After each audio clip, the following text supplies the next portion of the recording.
Welcome to Coast Vue. I hope you're having a great day. This is the show that every single day celebrates the men and women who are making coastal Mississippi such a great place to live, work, and play. You know, I had the opportunity next week to be sort of the welcome speaker for the One Coast Awards. I'm really looking forward to it.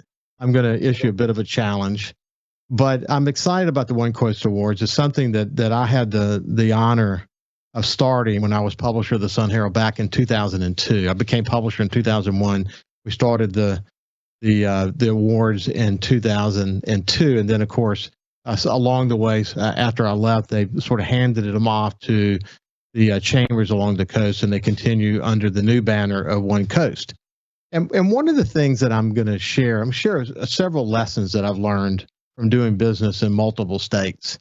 One of the lessons that I'm going to share, though, is that we're very lucky that we have here in coastal Mississippi. We can always have more, but we're lucky that we have a growing cadre of young entrepreneurs that are literally willing to bet the ranch.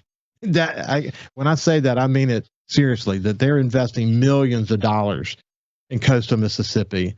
When I think about that, I can't help but think, and one of the segments that I share some segments from my past shows, and one of the segments that I shared was with Rick Carter and Terry Green when they were talking about when they went to buy the original boat that was the Pride of Mississippi that ultimately became, as we all know now, Island View. But it was the journey. That journey was such an incredible journey, and it's just a great story about the kind of commitment that they had to make and the work that they did. Rick's in London and he's waiting to hear from Terry if they've got a loan approved or not. And one thing, all the story turned out wonderfully, but you get a sense that in that moment that they really have bet the ranch. They bet the ranch that their vision could become a reality, and they made it happen. But we're lucky in coastal Mississippi. One of the most popular shows that I've done, and since I started Coast Vue, was with Jordan and Phil Nicaud from the Nicaud Restaurant Group. And we'll explain this in just a second, that I actually told Jordan that he needs to change his name from Nicaud Restaurant Group to maybe Nicaud Development Group or something, because they've gone way beyond just doing restaurants.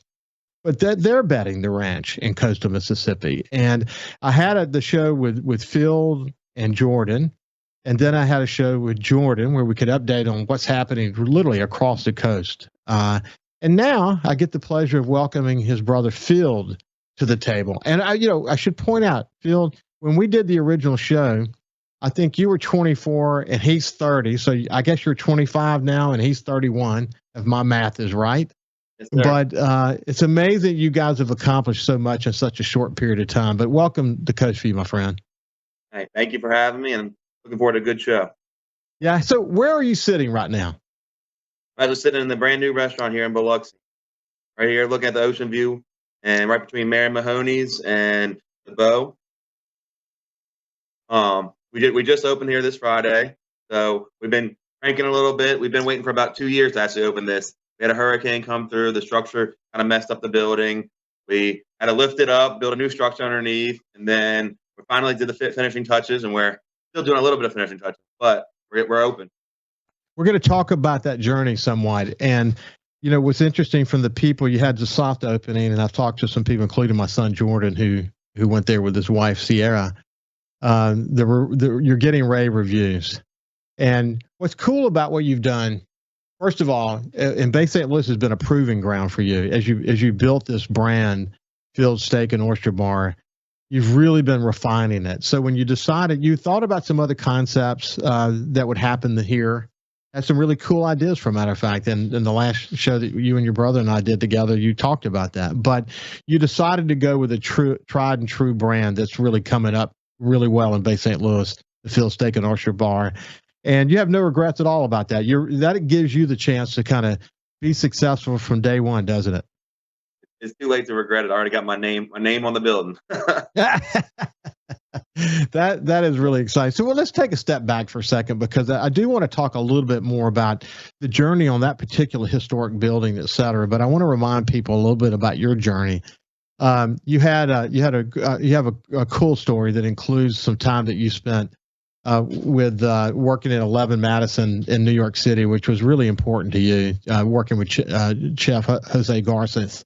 The impact that he had on you was very significant. But let's start with you went to St. Stanislaus, you went to Ole Miss, you actually opened a restaurant and bar while you were in Ole Miss. And how old were you?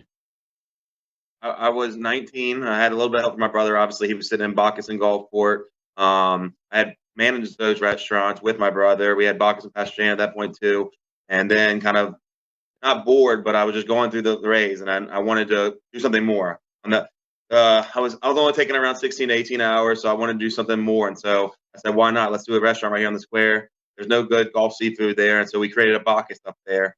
And then the original Billups actually was from there. And then I opened a place called Rowdy Rebs, which came in with an investor. We had a fun time, and then there was a time period where like I said, I felt like I was slowing down, and I did not want to slow. I wanted to keep going, and so I talked to my brother about it.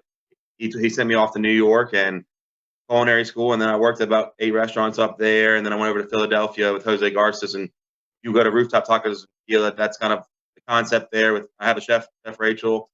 She works with me, but we wanted to basically make Jose Garces tacos and bring it down here to South Mississippi. It's really exciting. So let's remind people the footprint of your restaurant group, starting with Bay St. Louis, and kind of take us across the coast. All right, so you have Fields in Bay St. Louis, and then you have Bacchus, The Deck, Phillips, and then Hotel Pastrana and Pastrana, and then we come all the way to Biloxi, and you have Phillips in Biloxi, Fields in Biloxi, and then you go over to Ocean Springs, you have Shard and Rooftop. It's incredible. And then when you think about the developments that are happening that are non restaurant in Pascagoula and Biloxi, and Lord knows what else is on the drawing board. Ocean Springs. Ocean Springs. There's no rest for the weary, is there? No. A lot of that due is to my dad. He keeps us hardworking and keeps us noble in who we are as people. Well, your dad is Kent Nicaud, and he is the head of Memorial Hospital. And it's not like he hasn't had plenty to think about during COVID and the adjustments that were necessary as a result of COVID. But, obviously I've had him on the show before. I know him. He's a really smart guy. Usually the fruit doesn't fall too far from the tree, but you guys have gotten, you have an incredible work ethic, and your mother is, deeply engaged in the community. Between the two of them, you've got great inspirations, don't you? Yes, sir. Yes, sir. My mom is always calling me at 7 a.m. Even though if I cook in the kitchen till 1 a.m., she's always calling me, waking up and say, "There's rest for the weary. We're not gonna rest in this family. We're gonna keep going." Well, it's just funny because the last time I saw you, my wife and I had gone over to Char's in Ocean Springs, and we ate with Josh Morgan, the top hurricane chaser in the world, who uses Bay St. Louis as a home base during the hurricane season, and then goes back to L.A. Incidentally, he's just signed a big network deal, so he'll be doing a lot of broadcasting from the coast this coming hurricane season. Hopefully he'll be joining me in the next week or two. But what was interesting is I didn't know that you had made your way to the kitchen. And as I was leaving, we bumped into each other, and you were getting into a car and being shuttled somewhere else. But you were, in the wake of the pandemic, you guys sort of had an emergency operations plan in place where you were just shuttling to whatever restaurant you needed to be at to do what you needed to do. There has literally been no rest for the weary during the pandemic, has there? It sounds like we're a franchise group, but we're nothing but family. I tell all my restaurant groups, as soon as we start one, you're joining a family. There's nothing like you're going through the same steps. This is not. We'll sit there and we'll die for you. You're in a team that's gonna take you for the long. We're not in for a 1 or 2 year. We want to go make the Gulf Coast, Mississippi, the best thing they can be. What's interesting about what your brother Jordan was doing for you when you were at Ole Miss running those restaurants there was that he was your age then, and you were 19. You guys, how do you attribute to getting it at such a young age? I think, back to my parents, a big shout out to them and other people around. Like we talked about, Luann, she gives us inspiration. Denise Bauman gives us inspiration. everybody around us keeps us going. If they're growing, I'm going. I'm growing. Ivan Spinner, he's giving me great inspiration to just keep going, and eventually you'll make it. And I don't know if we're there yet, but we're getting close, I hope. You mentioned my friend Luann. That's Luann Pappas from Scarlet Pearl.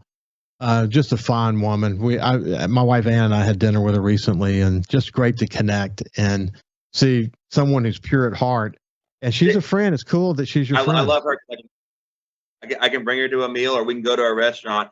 She'll truly tell you what's on that plate, what she likes, and what's it about. If she doesn't like it, if she does like it, and that's what actually helps me get these restaurants back in order and gets us going. She's a food aficionado. It's great to have a friend like that. Hey, we're having a conversation with Phil Nicaud, and we'll work our way toward the opening of their new restaurant in Biloxi. But we're kind of taking a stroll down memory lane and giving you an opportunity to understand, who he is. And so anyway, we'll continue the conversation when we get on the other side. Well, I'm so happy to be back on Coast Vue with my friend Phil Nicaud. And as I mentioned at the beginning of the show, the young entrepreneurs and not so young entrepreneurs that are really betting the ranch on coastal Mississippi, one of our learnings has to be that we work harder to make their world as easy as possible. Because the truth is, if they're developing, I said this on a recent show, that if they're developing in one city and it's difficult, and they're developing in another city over here that's really catering to them, trying to figure out how to grease the skids and make it easier for them to work their way through the development process, that they may decide that they don't want to do business in that city that's not doing well. They didn't say that to me. I know that's the reality from being publisher of the Sun Herald and other newspapers, that the cities that roll out the red carpet, that find ways to shorten the process to make it easier to do business, are the ones who ultimately win in the long run. And we should do that all across the coast. We should make it easy to do business for entrepreneurs, because they could spend their money here, or they could go spend their money in Oxford, or they could go spend their money in Nashville. They could go, you get the point.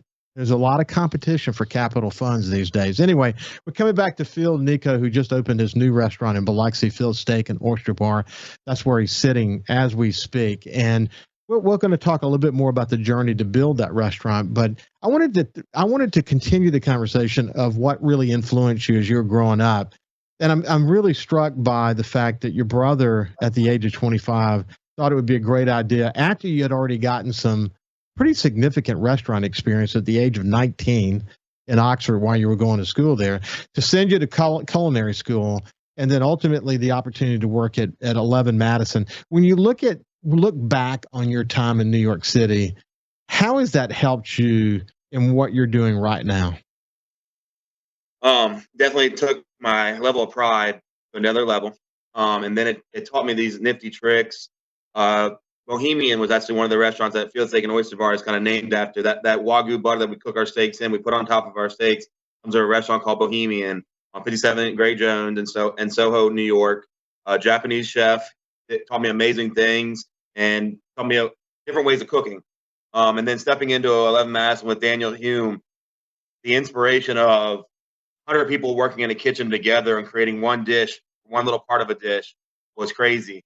Nothing I had seen, obviously, on the Gulf Coast. And now what I'm starting to hopefully bring down here is these chefs that actually care about what they're putting on these plates and making it not just good food, but natural view when you come to your plate. Steaks on fire, popping caviar, natural view where, hey, I want to come back for the show, not just for the good food. Well, Phil, what's cool about that is I had the opportunity to work for Advanced Condé Nast, the largest privately owned media company in the United States. And so I spent, just about every month up there for 7, 8, 9 years. And so when we would go, usually they would pick restaurants based on the sommelier. I know, for people who don't know what that is, the wine. The wine selections in New York City are incredible. And if you've got great wine selection, you probably have an amazing chef.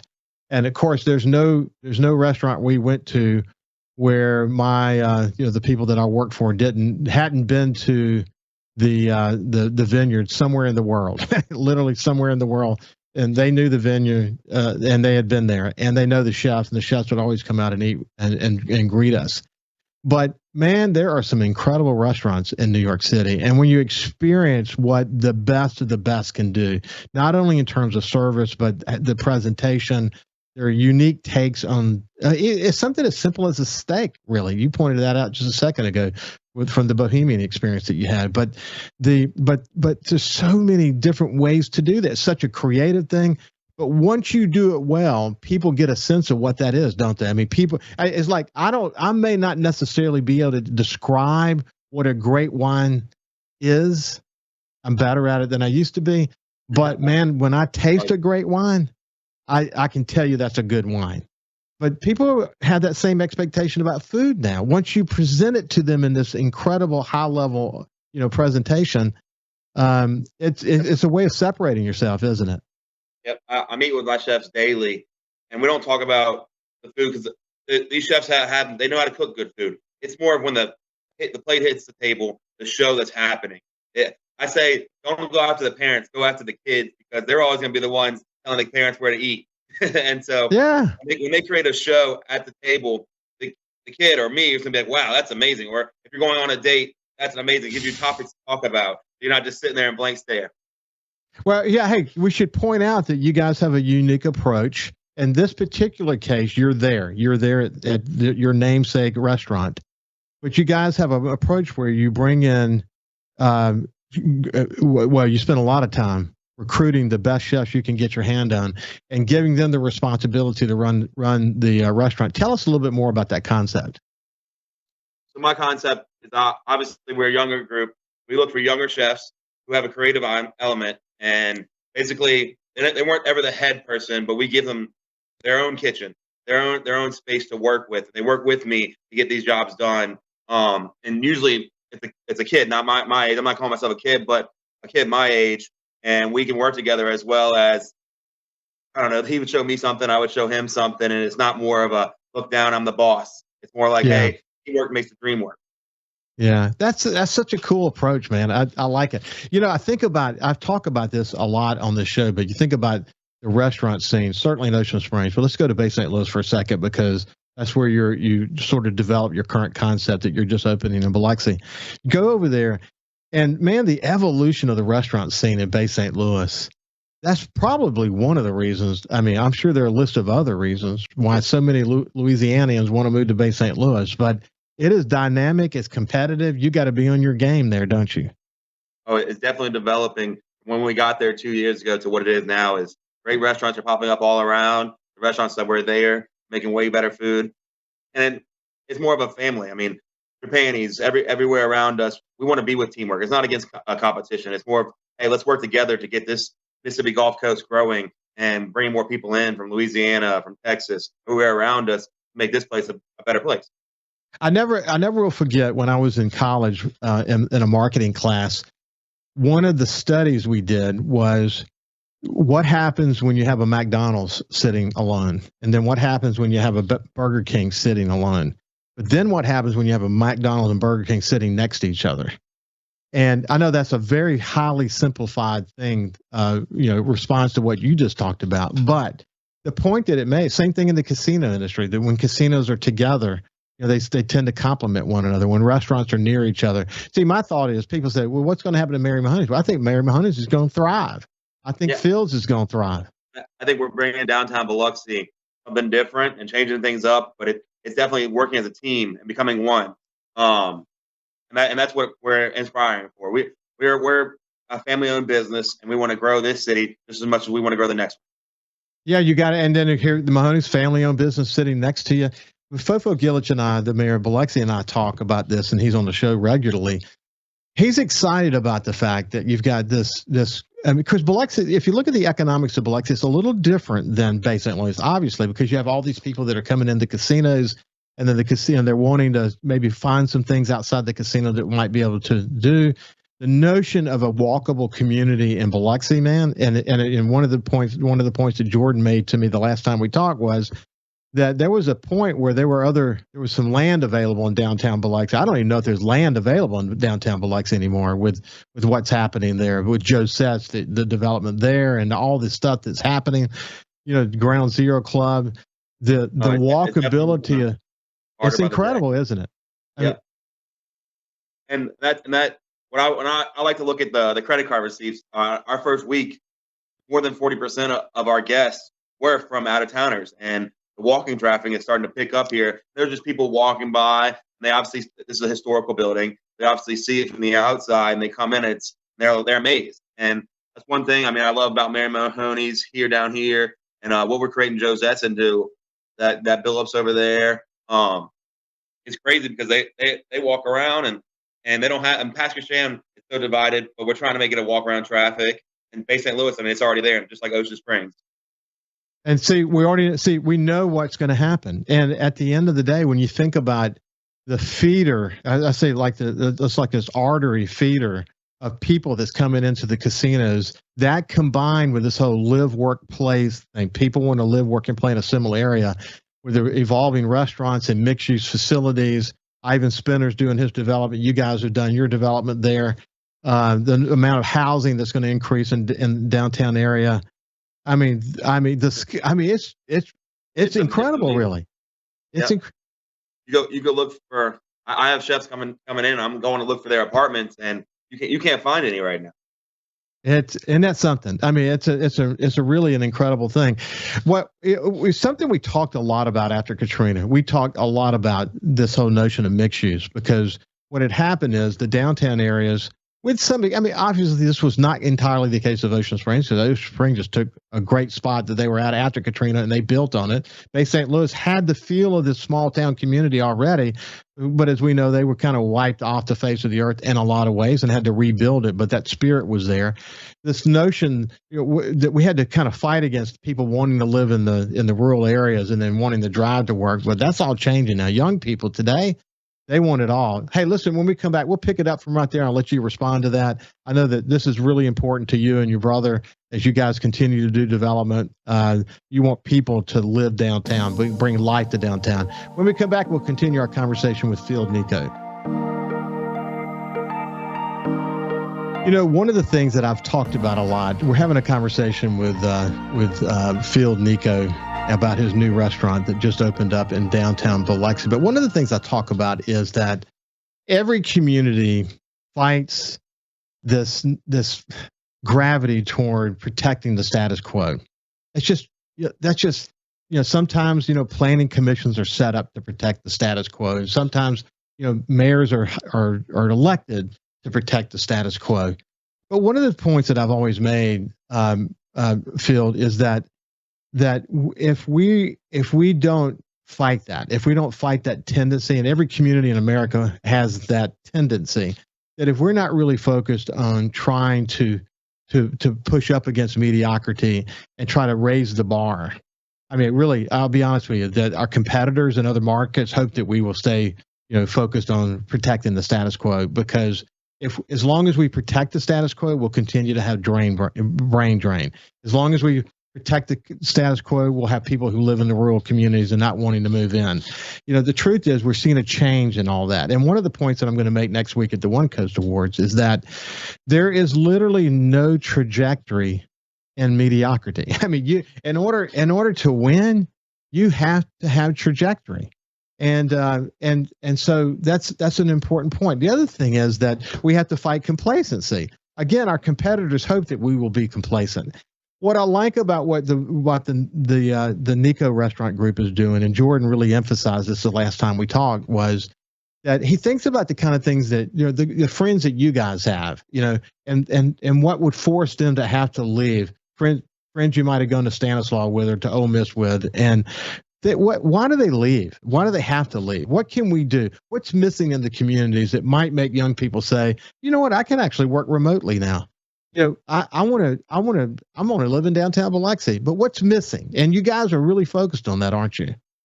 Exactly. We're like my brother. My brother's really good. Has a good eye to it. I have friends that I'll tell you, Craig Frigo. He loves Frigo Orthodontist. Chris Frigo, I'm sure you know. He loves New York. He won't ever, I don't think, leave New York. But I think it's because of the culinary passion and what they do when a plate hits the thing. It can be maybe 8 ounces of meat, but the work going into that is crazy. And what we have down here with more larger portions and putting and stacking plates. It's the difference of coming in and cooking. And trust me, it took me a little while when I got back from New York to start simplifying things and making them to where it's not just a little boosh going in your mouth, more of a plate.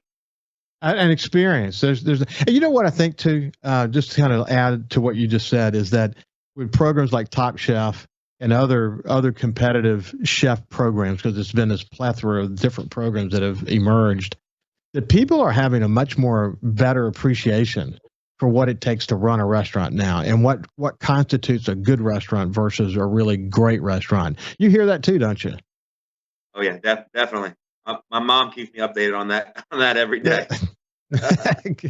I think it's cool the way your family communicates with each other, kind of pushing each other to do well. Hey, listen, this building that you're sitting in now is a historic building. Tell me a little bit more about it. So it's actually the oldest building in Biloxi, and I think when you come in the restaurant, the back wall, we actually kept it open just so you could see what the standstill was built. And then we've been working on this project for 2 years, like I said earlier, and just having this open. If you would have saw it 6 months ago, you would have looked at me and my brother and said, "Y'all are crazy. It's not open in that. It's not open in that week." But shout out to Rick Cabanera, and he helped us out going and getting well, and even to small leak right before the restaurant even opens, and getting that in and out and getting it open. Well, people have said, and I've built homes, I've done renovations of homes, I've done, where you built half the home and kept half the home. I've done a little bit of all, but generally though, when you buy a historic building like you guys did, it's a lot more difficult than if you were to start from scratch, isn't it? Definitely, definitely, and the anywhere from having a certain floor drain and having to build up because of the hangers in the wall. Historical hangers in the wall we can't go through. Is a challenge, but we got it done. So when you look back, I mean, there were setbacks along the way, but the hurricane probably set you back the most. Oh yeah, it actually picked up the building and twisted it for about 6 inches to the right. So if you would walk on the patio out there, you could definitely see. And upstairs on the third floor, you could really see. And so building that new structure underneath and allowing us to build after the patio's back was a grace, but definitely stopped it. So what I've heard from people though who have been there, they say first of all that the space is amazing. You've got the patio space. You feel like you've kind of spaced out a little bit when you see it in its final form. Did it exceed your expectations, or did you meet your high expectation? What's your thoughts about it? I think we're still getting there. We have a little bit more touches up. We got a little bit more of those bumps on the road, but I think give us about a month and we'll clear that road out. So as far as how the kitchen is operating, you feel pretty good about it? Oh yeah, we have a great team. Chef Bailey Reardon, who actually went to Ole Miss with me and then went to culinary school in North Carolina. He's doing a great job with us and creating these special elements at the table. More of the, like I was saying, great food, but shows. That's what people love to see, is you're not just sitting at a table having a casual conversation. It's the food talking to you, and inspiration. You can see what the chef did, hard work, waking up at 6 a.m. and creating a plate for you at 6 p.m. So let's take it a little deeper. So you take one of your more popular dishes and describe it to me. Yeah, I'm big on that Wagyu butter. Like I was saying, we take our trimmings from our Wagyu, we render that down, and it comes like an oil. You kind of press it in, make an oil. Then I make a compound butter, which is a goo. And you kind of put a lot of herbs into it. Then we kind of mix it all together. And first off, we freeze it. Then we kind of mix it all together. And then we actually cook our steaks in this cast iron skillet. A little salt, pepper, garlic, thyme in this cast iron skillet. And that's that blob of, it looks like a brown butter on top of your steak when you come eat. But that is the trick to the trade. I wish I'd get more into it, but then I don't know if I'd have people coming over here. They might steal my idea. Hey, I tell you though, I've gotten to know Wagyu better because my friend Rick Carter raises Wagyu, and so I've had the opportunity to taste it. For people who don't understand what makes Wagyu so unique, explain it to them. So it's the stress on the cows. There's not a lot of stress on the cows, and the marbleization of the fat is more individual into the meat, not the rendering on the sides like a strip or a ribeye. It's more of the melty fat is so. I mean, it's in the meat. Yeah, and what I would add to that is that when you're eating Wagyu, a cut of beef, whatever it might be, the fat is like smooth. It's like it's not, if you were to eat a steak that's kind of fatty, you feel the heartburn coming on as you're eating it because it's just really strong. It's very fatty tasting. But Wagyu is not like that. When you described it as butter, it is a smooth butterness to it that makes I don't know, man. Whoever came up with this genetic alteration or whatever, it's incredible. That Bohemian restaurant really worked with Wagyu, and the different kinds of, not just A5, but the different kinds from Japan. And it's crazy. They describe the cow where the cow has no stress. It sits there literally in a barn, hand fed, massaged all day. There's no stress on the cow. I think that's why the smooth butter effect is what you get. Yeah, and it's I must also say it's a bit pricey, but because it's rare and you're seeing more of it these days. A little bit of a price to it. Yeah, of course. Hey, listen, I'm curious about opening up a restaurant as we're still in the pandemic, but obviously the economy's back open. Everyone I talk to still is certainly not what it was 6 months ago, a year ago in terms of employees, et cetera. But is that still a big challenge for you guys? The challenge is still there. But like I said, it's more about joining a family, creating that when you're opening a new restaurant, creating that family. Obviously, you got to have a mom and dad of the restaurant. And we have a great team here that created that family, and with the wait staff, with the kitchen, and being around everybody. We don't have a big team, so we have probably about 15 people, not a big team, but creating that family where, hey, we're not just in this for myself. We're in this to make this restaurant great. And when the restaurant becomes great, the more money's made. And that's, at the end of the day, I talk to my staff. I say, hey, I get it. We're at work. We're here to make money. But the only way we're going to do that is you take passion in your work. You don't go through the wheels every day. You take passion. If you have something about how you want the fork set up, you come to me, and if I think it's a great idea, trust me, we're going to do it. Inspiration is what I live for. That is so cool. That is literally living this whole notion of teamwork. I mean, when people feel empowered, when they really, really feel empowered, then they want to make the total business better. So even if it's not in their direct area of responsibility, they see something over here that could be better. They feel like if they suggest it and that you take their idea and you move on it, and the business is better, that everybody wins together. That's the concept, isn't it? What I find funny is usually when a waiter has two jobs, and they'll come over and they're like, "Wow, this is part of a family," and they'll actually quit their other job and come work for another one of the restaurants. And that's what I find funny. And I'll go to that new restaurant. Because what I usually get power is in my GM and my kitchen manager. Their inspiration, the reason that they are there is because I see the hard work paying off and them coming together, and creating a family. And so I think my youngest manager is 21, and she's over at Rooftop. She kills it, and the hard work paid off. And it kept coming.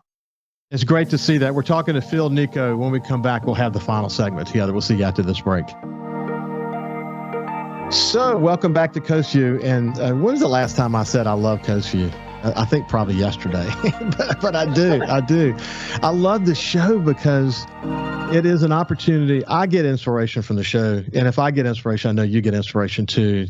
What we were talking about during the break is just so cool to have these kind of offline conversations. But once you tap into the passion that drives someone like like Phil Nicaud, it just flows. I mean, just so much to it, so much excitement, so much to be inspired about. And you realize that, certainly they got to bet the ranch when they open a business like this, but then they got to run the damn thing. And at the end of the day, creating this team environment, this ability to empower people to want to be part of something special. And you know what? This is the cool thing again about having sort of proven the concept over in Bay St. Louis field is that when you're successful and your restaurant there is done extraordinarily well, when you're successful, the people who work there make more money. I mean, they begin to understand that a rising tide lifts all boats. And then when you open your restaurant in Biloxi, people know, whoa, I want to be attached to something successful. That's what you're trying to do. Give a shout out to my uncle Lloyd Nicaud, who is the GM over there. And when he walks in, everybody knows him. Bay St. Louis. It's basically a small family. He's married to Chrissy Kidd, small family, Bay St. Louis resident. So everybody loves him over there. And it's like walking in, seeing your best friend, and having a good dinner. And that's what it comes down to, is making yourself comfortable in life and having the great and enjoying it. You obviously, everybody works hard. And when you go out to eat, not being stressful, coming into an environment that you like, a show creating at the table, you can obviously see the passion going into the dish. And then having that GM coming by and saying hey to you and seeing how the food is. 'Cause at the end of the day, y'all are our critics. What we put our passion into, we obviously want to know what happened. We want to know if it's good or it's bad. And a lot of people are scared to tell us when they're at the restaurant. They don't realize that if it's bad, we want to know. We want to fix it. Obviously, we're trying our best. If we have little niches that you have ideas, we're going to take our pride off that. Well, what's interesting is that restaurateurs who don't get what you just said, they're not going to last very long, because the reality is that people are much more empowered to be critics today than they ever were before because of social media and the interconnectedness of their social groups.